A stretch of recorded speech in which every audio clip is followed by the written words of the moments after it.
Hello everyone, my name is Swart Lodewijk, and in this video I'm going to be looking at my mod 16 build for the wizard. Let's start with race selection. The first option we have is the Dragonborn. Whether it's the Metallic Ancestry or the normal Dragonborn, it does not matter. Both of them gives you a 3% damage boost. After that we have the Tiefling.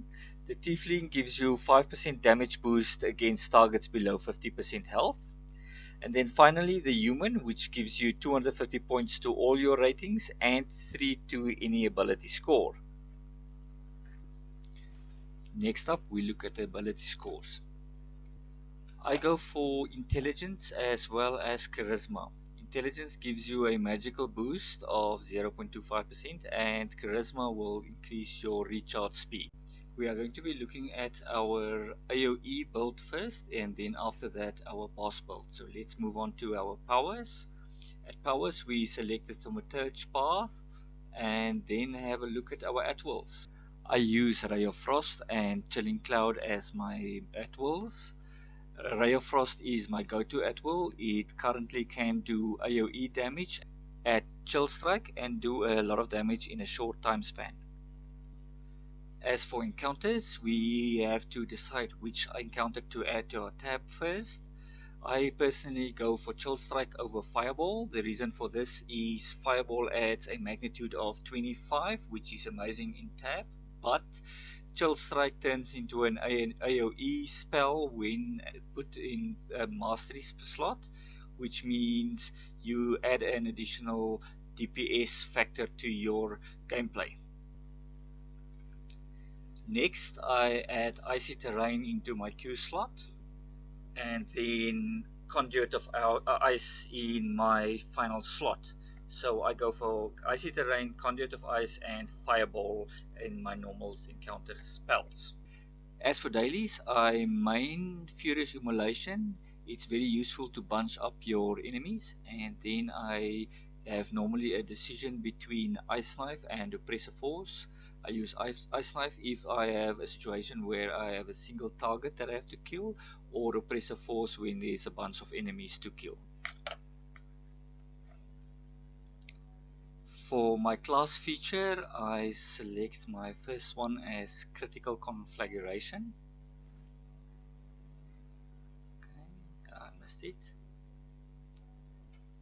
And for my second class feature, I go for Chilling Presence.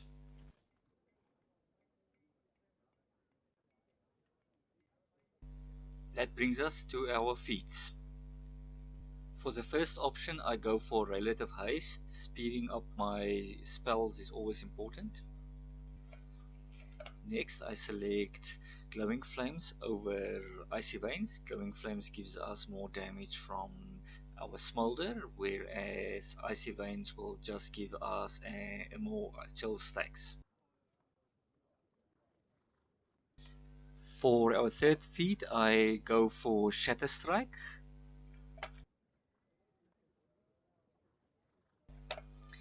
Then I go for Critical Burn.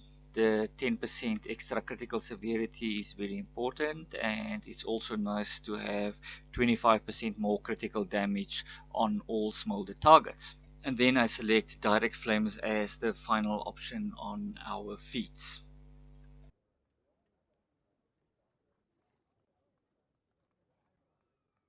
That brings us to our boons. Firstly, I'm going to select all the power and hit point boons all the way up to tier 4, I believe they go. Yes.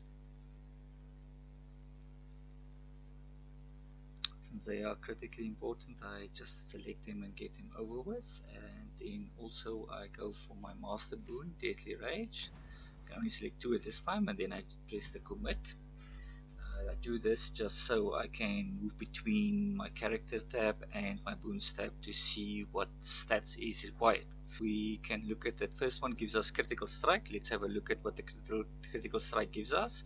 My critical strike is currently on 92. That's way over the limit, so we're not going to go for critical strike at all. Then let's have a look at the second option, armor penetration. As for armor penetration, I'm over the 66k limit already, so there's no need for me to do that either.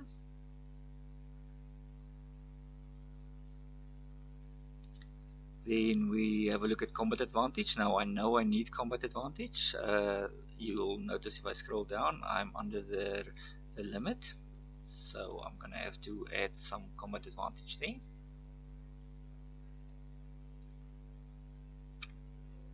So what I'm going to do is I'm going to fill the stacks with it, all 5 of them. Then if we look at accuracy, I know my accuracy is already there, but let's just commit and have a look at whether I'm correct there. Let's have a look at the accuracy. My accuracy is currently 74,000, which is way over the required amount, so I'm not going to add any more there. That would bring us to our well, before I forget, let me just do the tier 5 ones. Firstly, max out on action point gain and also on recharge speed.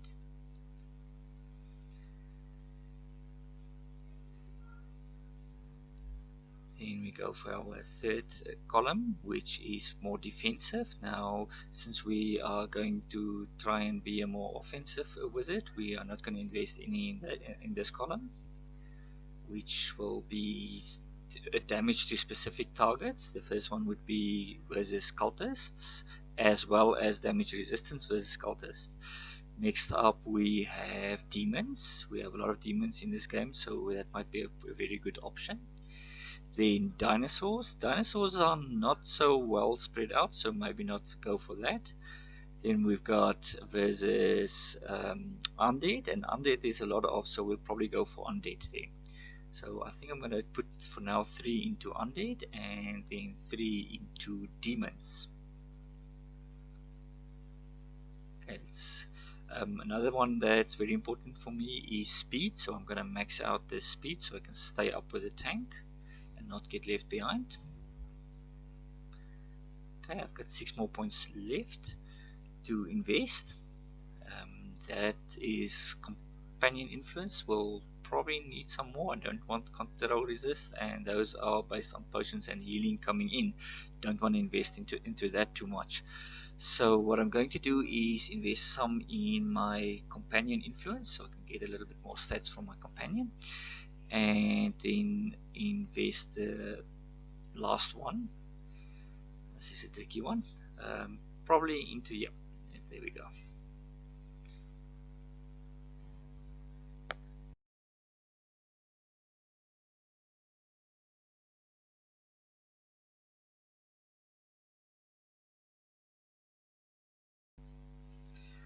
As for guild boons, I go for power in the offensive.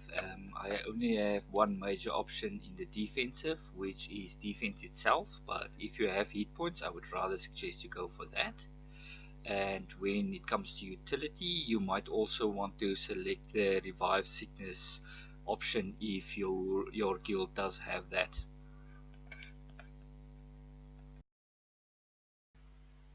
Next up, I'm going to be looking at my companion choices. The main companion to choose would be the Bullet Pup. It provides you with both additional power and combat advantage, which makes it best in slot for the wizard. A good alternative to that would be the Star of Cimmeral. Let me just find it quickly. There we go. The Star of Cimmeral. The Star of Cimmeral also gives you additional power, but it only gives critical avoidance and awareness. Now these two are not awesome for the wizard, so this would be your secondary choice. Then alternatives to that would be any, let me just switch back quickly, sorry.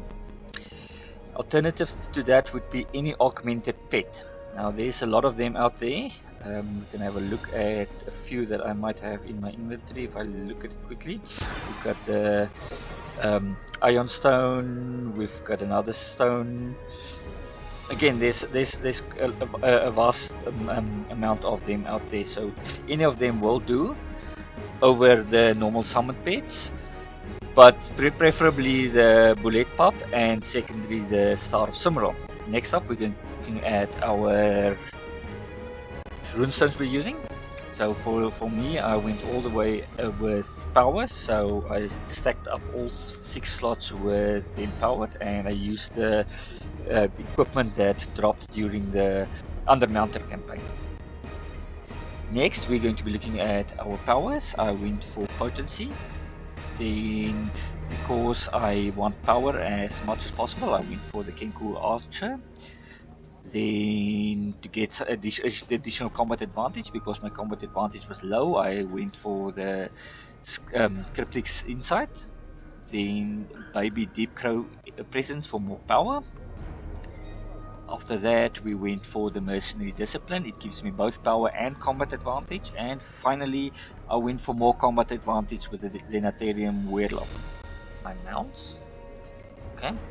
For mounts, I went with the following Insignia bonuses: the Gladiator Guile, Barbarian Revelry, Artificer Persuasion, Cavalry Warning, and finally Shepherd's Devotion.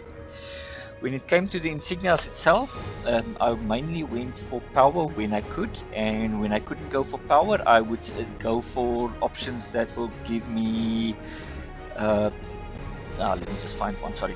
Options that would give me combat advantage, like that one. So the reasoning for that is, if we go back to my character sheet, all my stats is maxed except my combat advantage, so I needed combat advantage as much as possible. I'm just short of the required combat advantage, but that's not the end of the world. It does a good job as it is. If you can get the max amount of combat advantage, that would be perfect.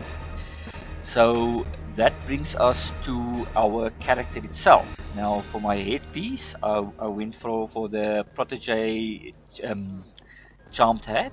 Then Haxerax, which is still best in slot on the armor piece.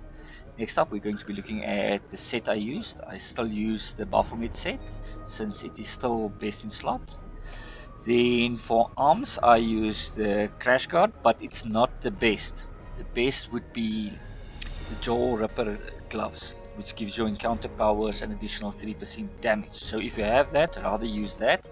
The reasoning I did that, because I tried to run that hunt many times and it just doesn't drop for me, so I just went with the Crash Guards.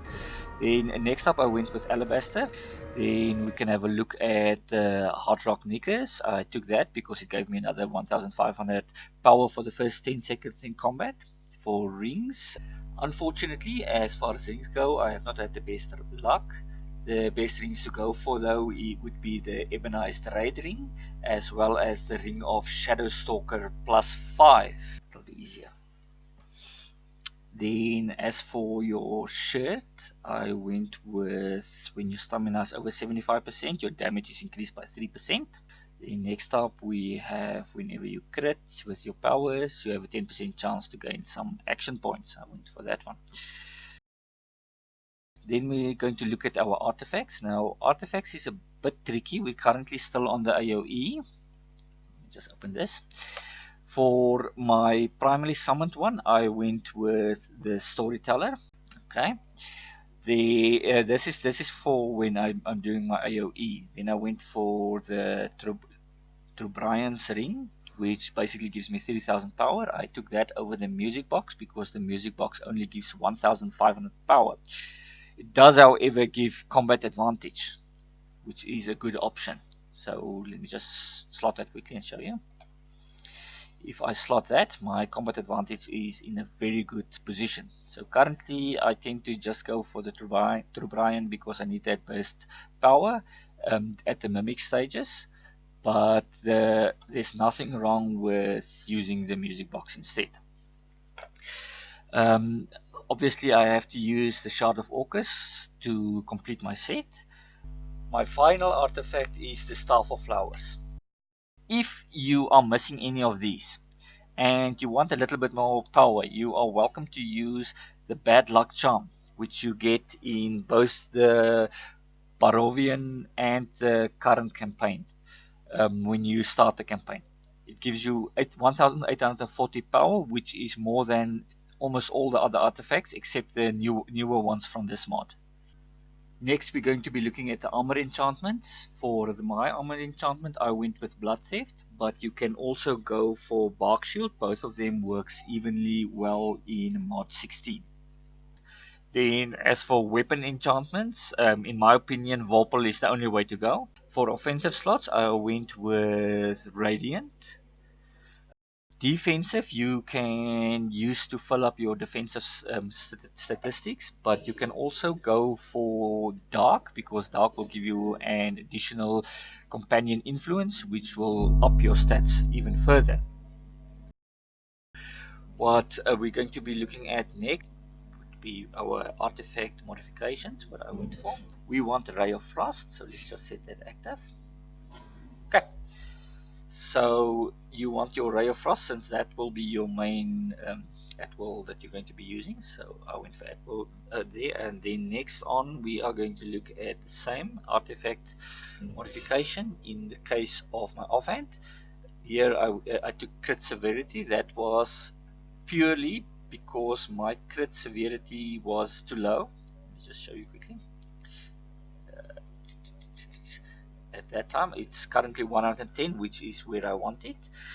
But if you have your crit severity without it, you can always go for something like AP gain, or a recharge speed is also a very good option. There's a few options there that you can go with. Finally, enhanced power. For this, the only option for me was power. I got it as high as I could possibly get, which was 2455 extra power from my offhand. Okay, that would end our AOE build. When it comes to single target builds or boss builds, I actually prefer the Thaumaturge. However, you can also go for the Arcanist. Both of them work quite well. I'm going to show you my Thaumaturge build first. My main at-will is again the Ray of Frost with my alternate Chilling Cloud. Then as for encounters, in tab I slot the Ray of Enfeeblement. With Q I go with Repel, Entangling Force, and then Conduit of Ice. You can also, if needed, switch out Repel with Icy Terrain. That's useful when you can't change to an AOE loadout fast. Then as for dailies, I go with my main line as Icy Knife and Oppressive Force or Furious Immolation as my secondary ones. Then my class feature is Chilling Presence as well as Critical Conflagration. My feats, I went for Relative Haste, Glowing Flames, Shatter Strike, Critical Burn, and Direct Flames. Now let's have a look at my alternate build for my boss fights. That's my Arcanist build. Ray of Frost and Stormpillar. In tab, Ray of Enfeeblement, Repel, Entangling Force, and Disintegrate. As far as dailies are concerned, I prefer the Arcane Empowerment. It gives a additional 10% more damage and greatly increase your recharge speed. It increases it so much you have a near infinite spam of your encounter powers during that 10 seconds. For class features, Arcane Presence and Storm Spell, feats, Spell Twisting, Assailing Force, Chaos Magic, Striking Advantage, and Step Above Mastery. And that's it. If you have any questions, please let me know. If you have any comments or you think I've missed something, let me know. Thank you for watching and happy gaming, everyone.